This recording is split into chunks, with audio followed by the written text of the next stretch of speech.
इनको अर्थ अनर्थ से कोई मतलब नहीं, पैसन ही को धामे। बात ध्यान रखना।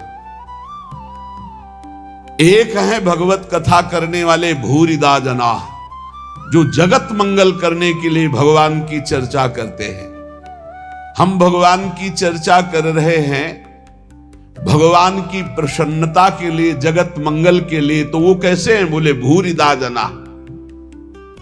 हमारा मार्ग प्रशस्त हो रहा है अध्यात्म का, परमार्थ का।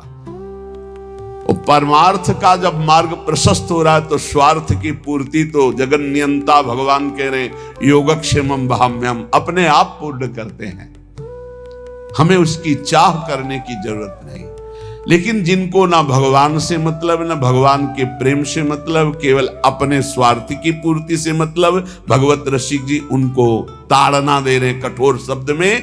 कह रहे कबहू कवक्ता होए बनी बैठे, कथा भागवत गावे, ओ अर्थ अनर्थ कछु नहीं भासे, पैसन ही को धामे।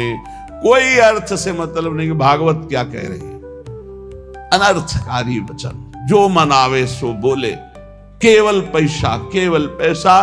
तो बोले क्या हुआ? बोले वेशधारी हरि के उर्साले, ये भगवान के हृदय को दुख प्रदान करने वाले, ये चोट पहुंचाते, भगवान के दासत्व का स्वरूप धारण करके उल्टा मार्ग ग्रहण करना। बोले ऐसे लोग कभी कभी एक और लीला करते हैं। कबहू का हरि मंदिर को सेवे, करे निरंतर वासा, भाव भगति को लेस न जाने, पैसन ही की आशा। जो भगवान की सेवा करते हैं, एक एक सेवा का बहुत बड़ा महत्व है। पीछे जो रोज सत्संग सुनते हैं, काफी समय पहले चर्चा हुई थी कि जो प्रिया प्रीतम की सेवा करते हैं उनकी समानता पूरे विश्व की परिक्रमा करके अमुक अमुक यज्ञ, अमुक अमुक दान, ये 16वीं कला के बराबर नहीं। जो भगवत सेवा करते हैं उनकी समानता नहीं कर सकता कोई, दान पुण्य तपस्या उसकी बराबरी नहीं कर सकता।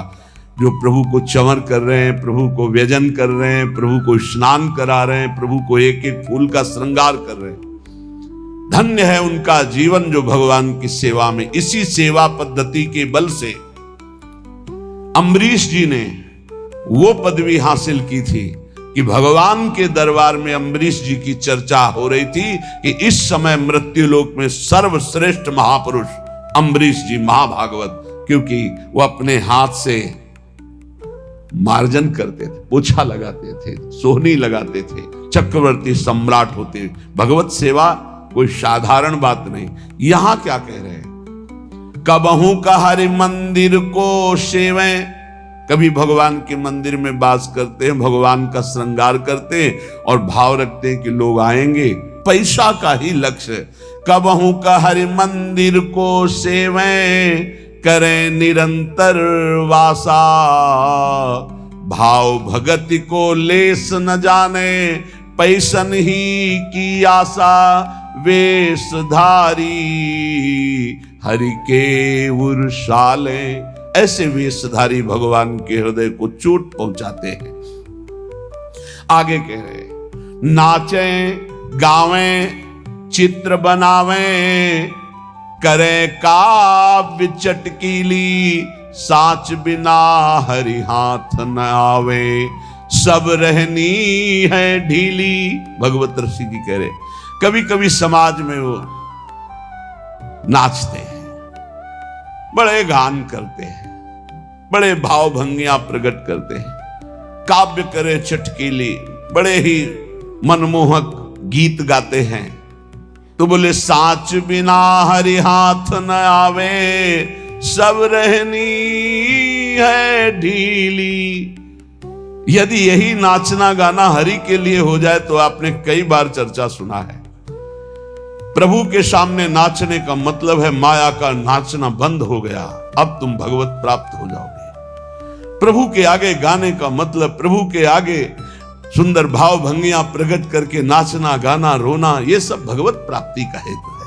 लेकिन यही अगर जगत रिझाने का हो गया तो बोले साच बिना हरि हाथ न आवे, सब रहनी है ढीली, रहनी ढीली है।